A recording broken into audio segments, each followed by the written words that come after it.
Breath is the bridge which connects life to consciousness, which unites your body to your thoughts. 호흡은 삶과 의식을 연결하고 몸과 생각을 연결하는 다리입니다. Whenever your mind becomes scattered, use your breath as the means to take hold of your mind again.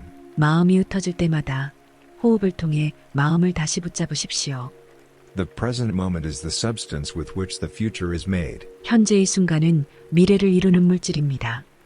Therefore, the best way to take care of the future is to take care of the present moment. What else can you do? 그러므로 미래를 돌보는 가장 좋은 방법은 현재 순간을 돌보는 것입니다. 그 외에 무엇을 할 수 있나요? Some people live as though they are already dead. 어떤 사람들은 이미 죽은 것처럼 살아갑니다. There are people moving around us who are consumed by their past, terrified of their future, and stuck in their anger and jealousy.